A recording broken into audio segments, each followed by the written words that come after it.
as well. There we go. We've hit the record button. We are all systems go. Again, if you are just joining us, please post a comment, your name, where you're from. I'd love to know a little bit about your background as well, because that helps me to be able to tailor make the information on the fly to make sure you're getting the best information I can give you. Alrighty, so go ahead and introduce yourself. If you're on the webinar, post it in the chat box. If you're on Facebook, post it in the comments thread.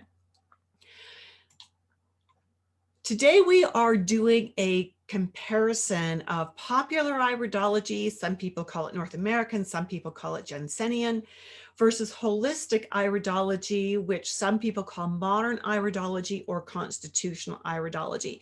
Now, it's probably safe to say, and I think you'll agree with me on this, that most people who practice iridology consider themselves to be holistic. Would you agree with that, that most people who practice any form of iridology consider themselves to be holistic? If you do, give me a big fat yes in the comments. And you're going to find the more you play with me in my sandbox and the more you interact, the better information you're going to get from me. So yeah, so Lakita says, yeah, they think they're holistic. Excellent. So just before we dive into, and Natalie, thank you. And Fatty is from Edmonton. Oh, you're not far from me. That's great. And Chevy, hello, Chevy. Good to see you. And Susan says, yes, absolutely. And Anik is from Costa Rica. Ooh, nice. We're glad you're with us. All right, so just before we launch into our topic of the day, I'd like to introduce myself for those of you who are kind of new to me. My name is Judith Cobb. I am a master herbalist, natural nutrition clinical practitioner, certified iridologist. Oh, let me correct that. The correct term is certified comprehensive iridologist, and I'm also a certified comprehensive iridology instructor. I've been in the holistic wellness business as a practitioner, as a health coach for over 4 decades, and I've been teaching holistic wellness practitioners all kinds of things for about 3.5 decades. So I've been in this business for quite a while, and I've seen a lot of change from pre-internet days to now, from you name it, I've seen it. I originally started out as a Jensenian iridologist. My first training was in Jensen. I practiced that for about 5 or 6 years before getting amazingly frustrated. And just as I was about to give up at about the 10-year mark and just walk away from iridology completely, I was blessed to cross paths with someone who introduced me to constitutional iridology. And from there, I studied, I certified, and all kinds of good things. I'm actually still in touch with my constitutional iridology teacher, in spite of the fact that the teaching I had with him was 3 decades ago. It's an absolutely beautiful teacher-student and peer relationship now, which is wonderful. That is what I aim to have with all of my students, is that kind of a relationship. Just going to touch base very quickly here on this. Oh, I hope I set my slides up right. Okay. Yeah, I think I did. All right. So I need that slide back. So I'm just going to spend a moment here to introduce this, and then I'm going to introduce it and give you more details on it later on. This little webinar we're doing today is giving you just a taste of the kind of information that you will learn in the dynamic iridology assessment system. This course that I am hopefully wetting your whistle for here is actually the only live online fully mentored course for nutritionists, herbalists, and naturopaths who want to streamline their clinical work without sacrificing client care. I see so many holistic practitioners they do their intake with their client, and then they go off and they spend anywhere from 2 to 3 or 4 or 5 hours creating a program for their client, and then they return back to their client and they give them the program. The problem is the practitioners often don't get paid for those hours they've spent creating the program. And the way they create the program usually frightens their clients away. And so the practitioners typically are having to spend most of their time marketing and finding new clients, which is a difficult job. With constitutional iridology, the dynamic iridology that I teach it in such a way that it will help you to stop working that unpaid overtime. You'll be able to create your client programs in your client sessions. You will not be overwhelming your clients anymore. It will help you to create programs that will increase your client compliance. They'll be able to do the homework that you give them much more effectively. And that will mean they will be successful. You can give your client the best information on the face of the planet, but if it's too much, or if it's the wrong kind of information where they're at in their life, they're not going to do it. And then they're not going to get results. So with iridology, the way I teach it, I help you learn how to figure out where's the right starting point. So your clients will be successful. And as they are successful, they want to come back over and over again so that they can continue to work with you so that you can coach them. Now, I'm going to tell you right up front that, I have clients that have been with me for 38 years now, going on 39 years. I have a lot of long-term clients. I've got third generation clients now because of the way I have created my iridology programs. So if you're a herbalist or nutritionist or naturopath, I hope you will stick with me to learn a little bit more about this program. Natalie, welcome to, or Kendra, sorry, welcome to the webinar. And Chevy is saying that's amazing. It is truly amazing, Chevy.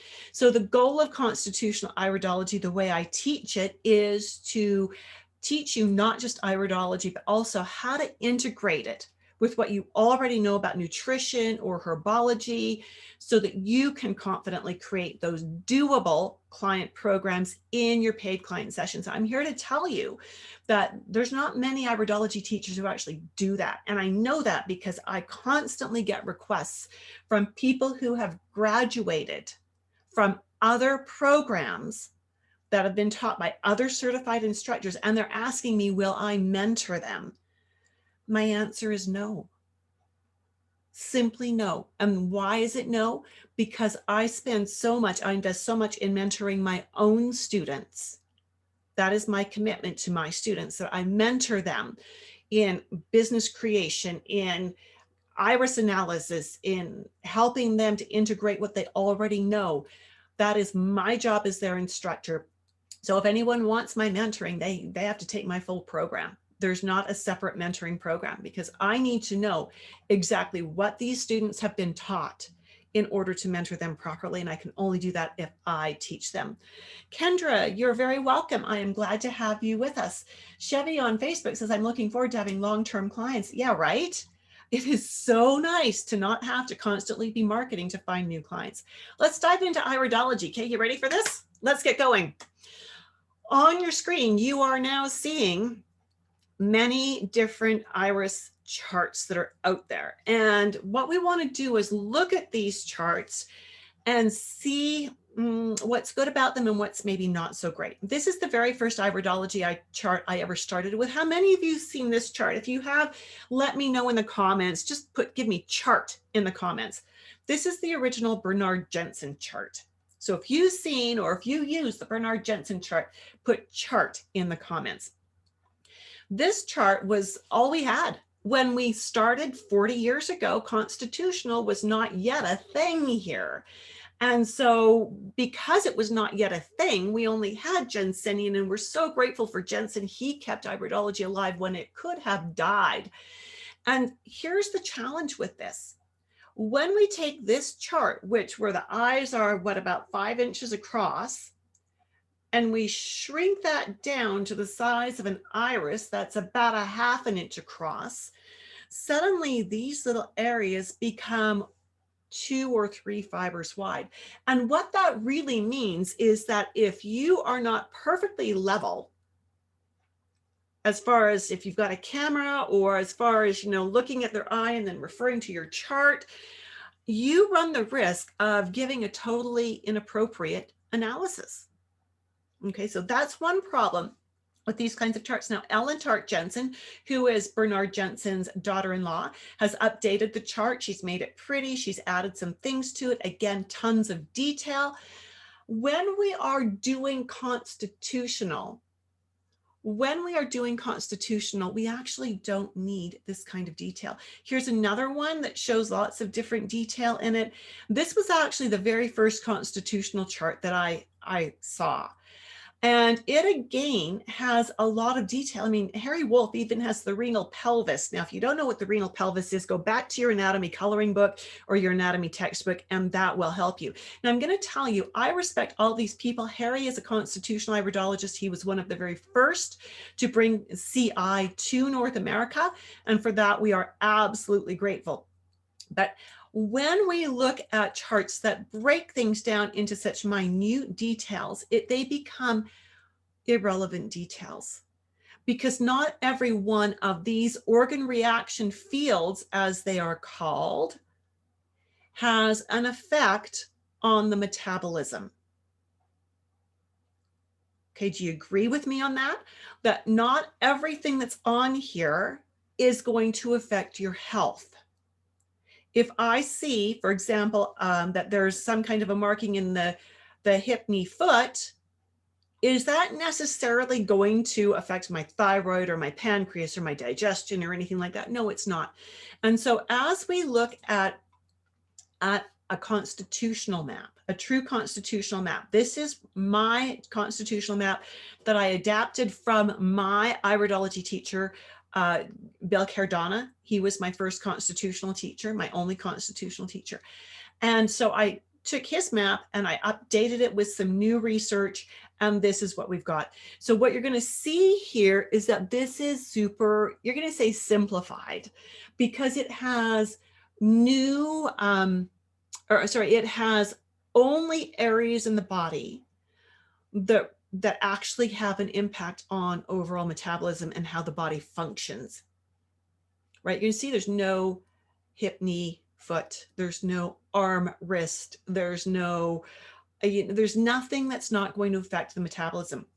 And so what this means is that it is much easier for us to pinpoint where things are.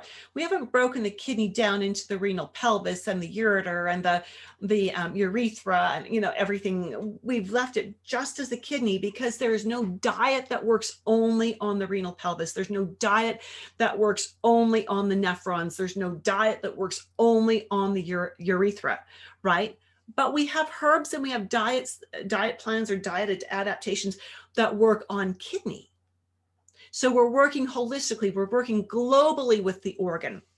And so that's a really important thing for us to recognize, is that we want to be very accurate. Hello, Esty, and hello, Sharon. Thank you for joining us on the webinar.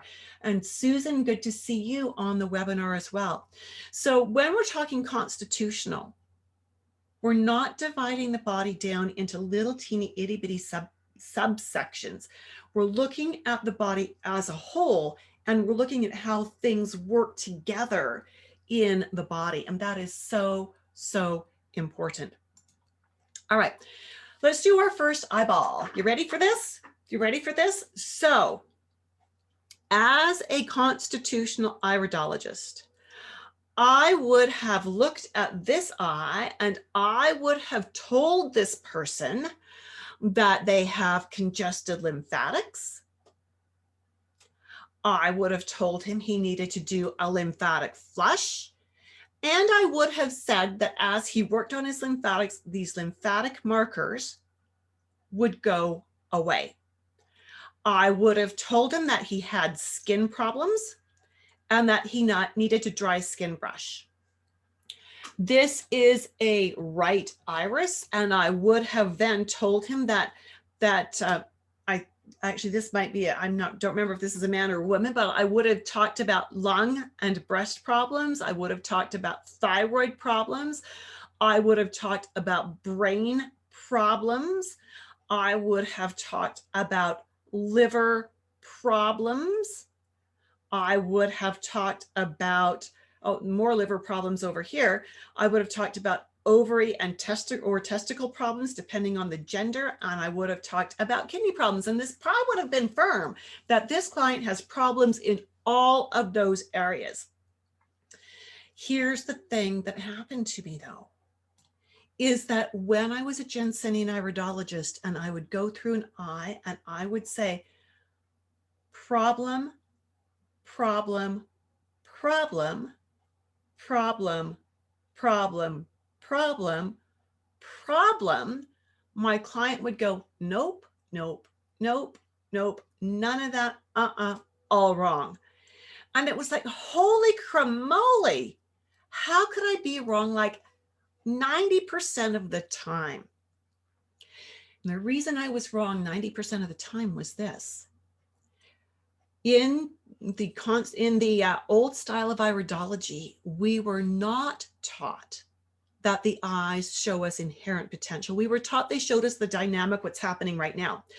And so these eyes said that there was all these problems happening right now. In constitutional, we are taught the irides are inherent. This is the genetic potential the person has earned or has been given rather from their parents, their grandparents, their great-grandparents. We are also taught that because it is genetic potential, it's inherent potential, that we need to understand what the client's current situation is. We need to understand what things they are doing for their health. And then we can begin to correlate how things work together. So this is how this iris analysis changes. In constitutional iridology, first off, we're looking at the overall color, which teaches us about the general overarching inherent tendencies. So we would say this person has a tendency to be over acid throughout his body, and that he has a tendency towards the sluggish flow of blood and lymph. Now, we can't say for sure from this picture if he actually has those problems. This is where we need to have a conversation with him. So the conversation with him we might ask about, how's your immune system? Actually, my very first question is always, what would you like my help with? Right? So if he comes in saying, my immune system doesn't seem to be working right. Well, what does that look like? That means I'm getting sick every 6 weeks with whatever is blowing through the office. Good information. Now, when I know that and I look and I see these markings, these lymphatic markings, I would then want to ask him, what's your diet like? What do you do for exercise? Are you using any herbs that support the lymphatic system? And as we gather that data, it helps me to understand whether he is supporting his lymphatic system properly or not at this point in time. Right? So I'm not telling him something is wrong. I'm asking him what his symptoms are, because, you know, some people will have symptoms that there is no real correlation in the eye for, because they have done everything they needed to earn those symptoms. That makes sense. Genetically, their body was not supposed to go that direction, but you know, you mess up on taking care of your body properly, you're going to break down things that were never meant to break down. And so with this person, then we want to ask all those questions: diet, lifestyle, supplements. Then we choose we look at what he's doing, we look at his eyes, and then we find out, what is he willing to do? Well, if he's doing a lot of dairy, that might be the first step. How are you, and ask him literally, are you willing to reduce or eliminate dairy because you now understand that dairy products put a stress on the lymphatic system that can make it less able to function well. Here are some ways, some ideas to help you get away from the dairy, things that you can use instead, right? So we've kept it really focused. Now, I haven't gone into all kinds of deep, dark details. I haven't bombarded him with everything that he'll need to know for the rest of his life. I've only addressed the here and the now, and I did it very simply, knowing that his whole system, being lymphatic constitution, is prone to being over acid, which means extra mucus in his body, right? Knowing that his diet, that he's got the lymphatic markers in his eyes, That says that inherently he's predisposed to that. Noticing that there's even some digestive markers that would could compromise his ability to actually digest dairy. Then we talk about his diet. We find out, yes, he's doing dairy. We remove the dairy, maybe add a little bit of a digestive support. And I haven't actually, maybe I've suggested going for a 30-minute walk every day, but I've kept it simple. I've kept it laser focused on his problems and on the solutions specifically for his problems. Does that make sense? And I want to tell you, and those of you who maybe have a Jensenian background or a Morse background, I want to tell you, in 40 years of doing this work and putting people through the paces, I've never seen their eyes change. Because diet changes and supplements change how our genes manifest, but they don't change our genes, right? And so what we are doing with changing diet, with adding supplements, with changing lifestyle, is we are working with the epigenetics. We are working with turning genes on and turning genes off. We are not working with changing actual DNA structure. The eyes are genetically set. Diet will not change the eyes. Any cases that I've ever seen of people claiming that their eyes have changed, when we've looked at the technical values of the images, the pictures were clearly done with different cameras, with different lighting. And you can tell that because the skin color is different, the eye colors are, or the sclera colors are different. That alone brings into question the photographic validation of eyes changing. Hello, Faith. Susan says, yes, turning them on and off, correcting the gene variations. Yeah, that's what we're all about here. Jensenian would say this person is toxic and needs some deep cleansing, that these eyes will become blue with cleansing. I would have said that to clients decades ago. I would have told them that they were under a lot of stress and that they were probably headed towards a nervous breakdown. As a Jensenian, I would have said, you've got parasites. And I would have said, you've got skin problems. But again, for all the cleanses, all the fasts, all the supplements, and the diet changes I've supervised over the last 40 years, I've never seen pigment disappear. I've never seen these lines disappear. I've never seen these lines disappear. We know that pigment accumulates with time. Again, it's the epigenetic thing that when things are right, pigment will deposit in the eye, but it's the epigenetics of this does not allow for pigment to be sucked out of the eye.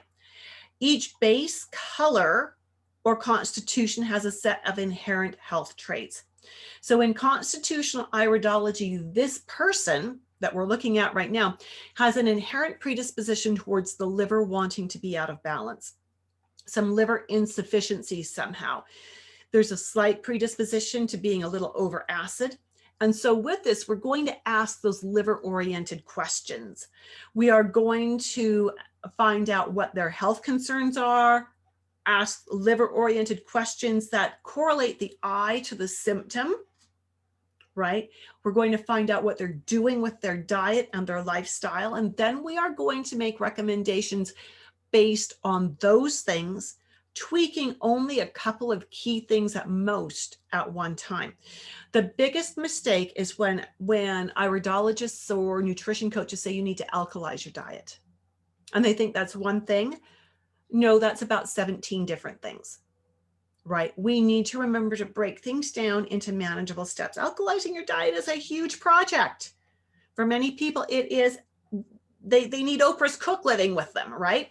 And so we need to be very aware as we look at this, that these rings that come around here teach us about this person's nervous system inherently. These lines add information about the nervous system, not about parasites. Parasites are not genetic. The parasites don't change your DNA. They cannot possibly show up with these lines. In this eye, again, understanding all of this alone lays the foundation for understanding everything else we see in the iris and gives us greater insight into our client's inherent predispositions.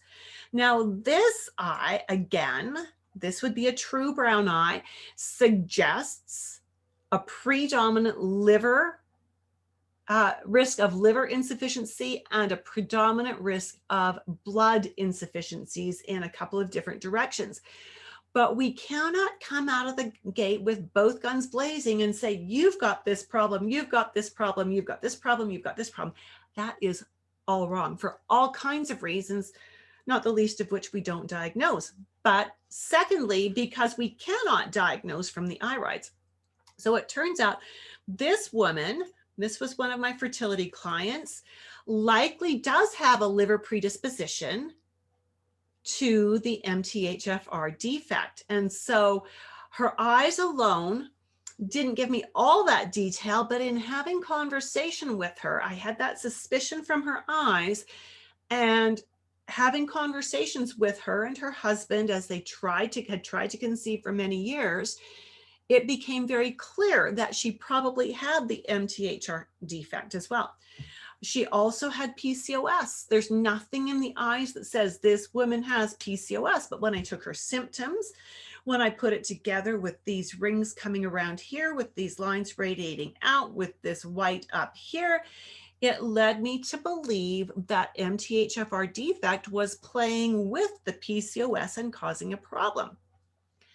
Amongst the important things we did with her was that we gave her methylated Bs. We did a lot of other things as well, but we did methylated Bs. That was a turning point for her. We corrected her diet because PCOS usually has type 2 diabetes associated with it. So we did dietary corrections, got her cycles on track, got her using methylated Bs and a few other things. And she got pregnant and had a beautiful baby in a 3-hour labor and delivery. And it was her first. It was like, oh my goodness. But Jensen would have said, or my training from Jensen, if I was doing this eye analysis 40 years ago when I first started, I would say she has liver issues, and I would likely have given her a liver supplement, but I wouldn't have dealt with methylation, partially because we didn't know it existed back then. But I wouldn't have given her anything for methylation because I would not have seen that in her eye. Now, the other thing that we need to be aware of is that this does not always mean elevated cholesterol, right? You've probably seen that this ring in Jensenian is also called a sodium cholesterol ring. And they will always say it means elevated cholesterol. It does have about a 50% correlation, but it's not 100%. It tells us more things. Where does cholesterol come from? It comes from the liver not managing the carbohydrates properly. Oh, another liver indicator. No kidding. That is so important. So with this person, it was important to do the right kind of liver support. It was not going to be helpful for us to necessarily take away fats the way a doctor would take away fats, right? It was important for us to get her blood sugars balanced, and that will not make this go away, but it will certainly reduce any and all risks that this creates or suggests. Again, we have to have a conversation with the client. So then when we are looking at color variations, like these little bits of color that are sitting in this iris, we've got lots of these little teeny patches of sort of a rusty brown color. Now, a North American iridologist would say this person has toxins, needs to be cleansed out, and that cleansing will move these pigments out of the eyes. Constitutional again says that these pigments are inherent, and even if they appeared later in life, that again is an epigenetic triggering. And when we understand the color of these pigments, the placement of these pigments, it helps us to understand the interaction of various organs.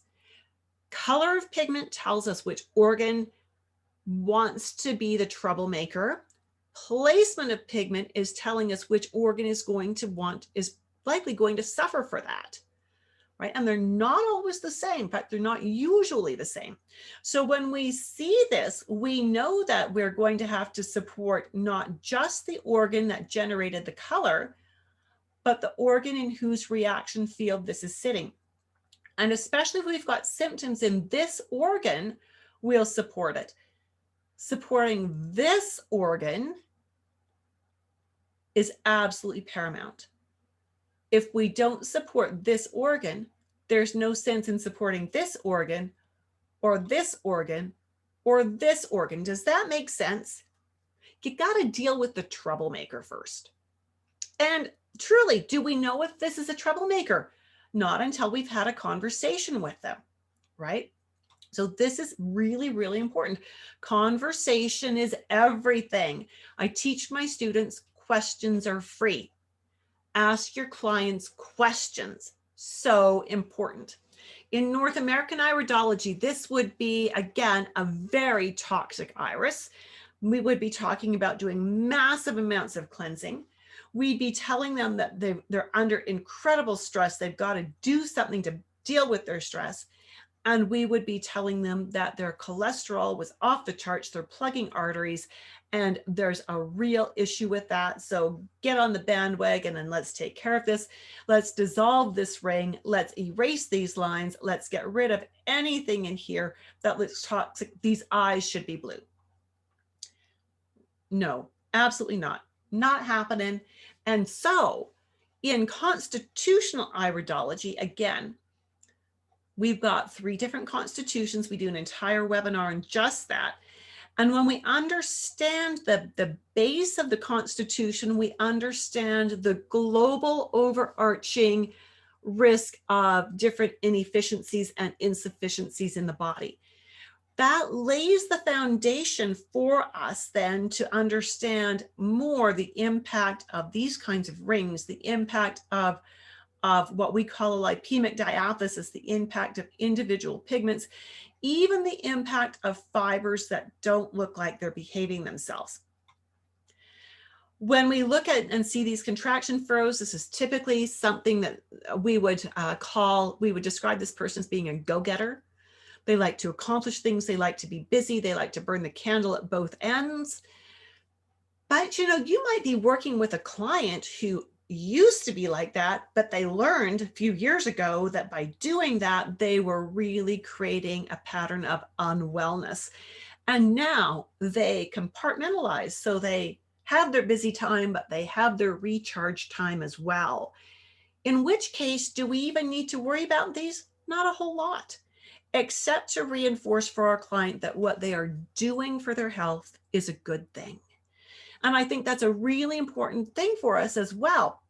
And that is that when we are talking with a client and we're looking at their eyes, we're finding out what their problems are, and we're giving them the next step for their wellness, it's really important for us to remember to congratulate them for things they are doing well, because we want them to hold on to those things. So this client is actually doing things like going for a 30-minute walk every day to burn off some stress.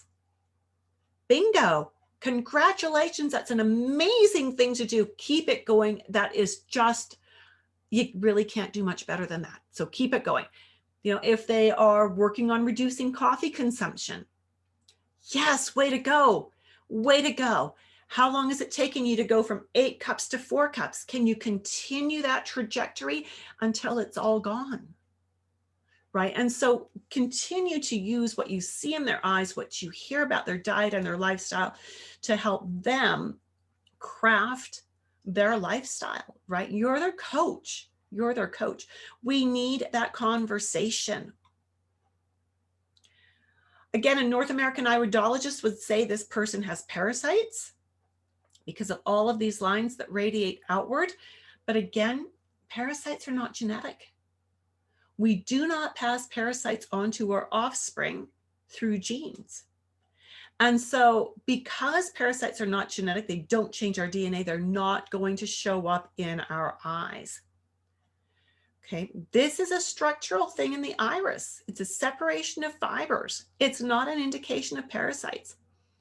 Constitutional iridology, on the other hand, says this person again is very prone to living in that sympathetic nervous system response, right? And you all know what that is, right? You know that the sympathetic nervous system is fight, flight, or freeze. It's that part of your nervous system that kicks in when you've got bad news or when you've been surprised or shocked and you've got to respond quickly. When we see these markers, again, we need to have the conversation with our client to understand what are they doing? How are they living their life? If they have a very Zen life, you know, they're pretty relaxed, they're not stressing out over things, then we probably don't need to worry about this too much. If we're working with someone who's high powered, go, go, go, go, go, we may need to maybe not coach them to slow down, but coach them on how to nourish their body more effectively so they can handle that pace that they so love.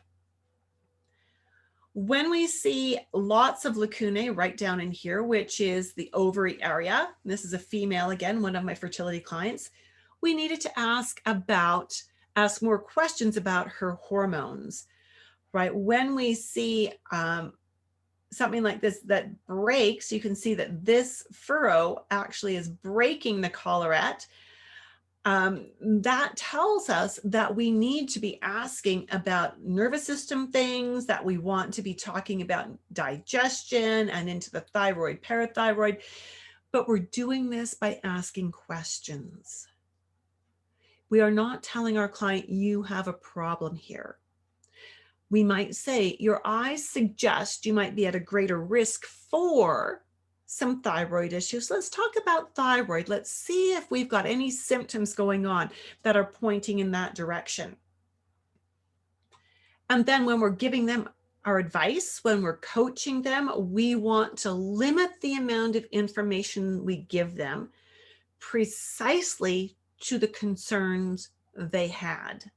And in some cases, we actually have to take their shopping list of symptoms that is this long and pick 2 or 3 very succinct, very precise pieces of information to give them, to coach them with, that will address many of the things on their list, but maybe not all.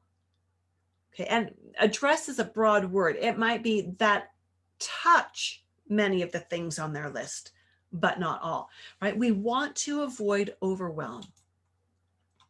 The next layer of information that we want to consider when we are talking about constitutional iridology is in fiber structure. So we're looking at how the fibers are laid. Do we have a lot of lacunae? What are the fibers out here doing? A North American iridologist would map each and every one of these. If you're a Jensenian, you'll call these lesions. Lesions always made me think of cancer. You would map each of these, and each of these would be a pathological problem happening right now. You would put your client through a cleanse and you would say these were going to disappear. We know that's not true. Constitutional says these show us where there are inherited potentials for some challenges, but that depending on what's going on inside, depending on what's going on outside, tells us whether they are more likely to manifest in this person or whether they are on the resolution side of things, whether things are actually improving. And so again, we need the conversation to understand, how do we put this together? And we need to understand that with this eye type, with so many of these, not every one of these is important. I know, isn't that a shocker? Not every one of them is important. All righty. And so here again, in North America, we'd be looking at every fiber, every pigment, every little thing that's going differently in here. And we would focus on everything from the areas that are not as pigmented as densely, to the fibers that are going off on their own, to patches like this, to all the pigment that's in the center here. But in holistic iridology, the idea is to integrate the markings to understand how they actually work together. So we're not actually doing a one-to-one correlation. We are not saying this is a problem on its own, this shading is a problem on its own, this pigment is a problem on its own, this pigment is a problem on its own, this darker area is a problem on its own. We never do that. right? We look at that overall constitution to understand the base. So in this case, prone to being slightly over acid. And then we look at, with that over acid, what does this pigment mean? What color is it? Where is it sitting? How does that interact with this tendency towards being over acid? What does that mean we need to teach our client about diet, about supplements, about lifestyle? So we're not just talking about one marking on one level. We're talking about a marking, integrating it with everything else we see in the eye, integrating it with symptoms the client is concerned about, and assessing it on that very, very deep level. Is this making sense? If this is making sense, give me a makes sense in the comments box. Okay, so again, North Americans would say this person has a weak constitution because the fiber structure is quite loose and quite erratic. In constitutional, we call this a connective tissue type. And with that, it tells us that, that we're going to be watching for things like sprains and breaks and tendency towards various kinds of things. And so that are structural more than anything else. When we understand that, we can take that back a level. If we know this person is prone to structural inefficiencies or insufficiencies, why? Well, there's the genetics, but what in the diet? So if this person is coming in because they want to be physically active, but every time they do, they get aches and pains and sprains, what do the eyes tell us? What does the person's diet teach us? What does the person's workout patterns teach us? And as we look at all of those things together, integrated with the eyes, we are able to then coach our client and say, well, we want to consider doing this with your diet and this with some supplements. And I'm going to recommend this specific personal trainer to help you learn how to train properly and work out safely. Right? So this is so important. We're not looking at each and every one of these. Oh my goodness, this person, in constitutional iridology, when I used to see people like this, I had friends who owned a mortuary, a funeral home. And I began to think I should be keeping their business cards in my desk so that when I would see people like this, I could just say, yeah, you know, your eyes just are so weak and you have no integrity in your body. And there's so much to work on that there's no way we can do it all. So here, go pre-plan your funeral, right? And I'm not kidding. I literally thought I was going to end up doing that because that was what I learned from Jensen. I'm so glad I never did that. When we do holistic iridology, the map is the very last thing we do. When we understand the overarching constitution, when we understand the various constitutional subtypes, so constitutional, lymphatic, biliary, hematogenic subtypes by color, we've got over acid, uric acid, drawing blanks. There's several of them. My apologies for that. With constitutional subtypes, or with subtypes by structure, we've got connective tissue, we've got anxiety tetanic, we've got polyglandular, we've got all kinds like that as well. And so when we understand those things and we layer them up, it gives us that broad foundation of information that when we combine that with our client's symptoms and their diet and their lifestyle, we can then begin to create very specific, very succinct programs for them, give them very precise direction so that they begin to understand the process of how to become well without being overwhelmed. Once we get them to a point where we've got most of their overarching problems dealt with and they're feeling so much better, they will see other things that they become aware of. Right? When the major headache is gone, we now realize, oh, I feel nauseous after I eat, right? When we take care of that nausea, oh, now suddenly that knee that's a little twingy is getting my attention, right? So we peel away the big things and the little things keep surfacing. This is what makes the clients want to come back. As you deal with the big symptoms or their most pressing symptoms, and those symptoms begin to resolve, they understand how to control them by diet, by lifestyle, by supplement. The smaller symptoms, well, they want those gone too, And so they want your help with those. And by doing it one at a time, you never overwhelm them, right? They can do the homework. They always want to come back. When we actually understand this, you can probably do this level of iridology from 2 feet away with no special equipment. Now, if you're working in a clinical setting, it's great to at least have a magnifying glass and a pen light. And if you're doing it professionally, work your way up to a camera. And that's a good thing to do as well, right? But still, keep it simple, keep it precise. So a little bit more information about the dynamic iridology assessment system, just before we hop into there. How did that feel? For those of you who have an iridology background, did that resonate well with you? Those of you who maybe don't know much about iridology yet, did that feel good? Did that feel like this is doable? This is manageable? If it did, I want you to put resonates in the comments box, regardless of whether you're with me on the webinar or on the Facebook group. I'd love to see the word resonates if this is working for you. So you can see that the purpose of the course that I teach is to introduce you to, no, not introduce you to make you proficient at doing dynamic or constitutional iridology in a way that you can use very effectively clinically, not only just effectively for yourself, but for your clients, right? So that they can get the results that you know they can get. Now, for those of you who are, oh, I thought I had updated this. This is incorrect. So I'm going to have you change the date on this slide. I know I updated that. The next info session is actually Wednesday, March 31st. Wednesday, March 31st, 5 p.m. Mountain Time. And I'm just going to double check that on my calendar. Yes, 5 p.m. Mountain Time.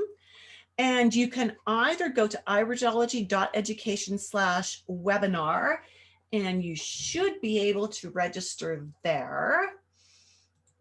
And I'm just going to double check that because, you know, if I didn't update the slide, did I update the website?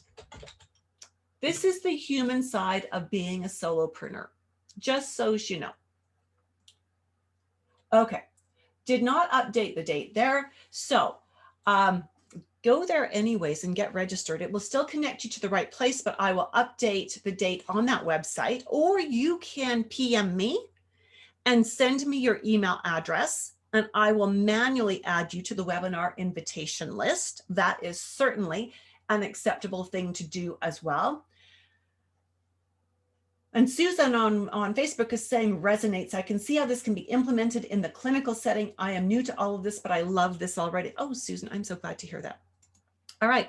So with this program, again, I encourage you and invite you to join me for the webinar. The best way to, and I'm not even sure that the webinar link that I've got in my notes is correct now that that page was wrong. So if you would like the webinar link, if you want to be on that email list, please PM me, shoot me an email, add to the comments that you're interested in that information, and I will make sure you get it. And if you're a herbalist, a nutritionist, a naturopath, and especially if you've got an anatomy and physiology course under your belt, that is so important for learning iridology, I would love to add you to the list. So again, our goal is to teach you iridology, to do it confidently, to create programs in your client sessions. Excellent, Kendra. I will make sure that I add you to the email list. And Susan says she's very interested. Excellent, Susan. If you've been receiving my emails already, that's great. If not, oh, there's the updated information. Yeah, that totally works. Okay. The next course start date. So we've got an info course on Wednesday, or an info webinar on the 31st. We have a, the next course is starting on Wednesday, April 21st. And I am just going to double check to see if I actually do then have the correct, oh my goodness, wrong password. How many passwords do you have in your life? I've got way more than I care to admit. right? So let me just look at this and see. Oh, this is the correct one. Oh, yay. Those of you who are with me on the webinar live. Yes, yes, yes, yes. Okay, so what I'm going to do, I'm going to put this out to everybody.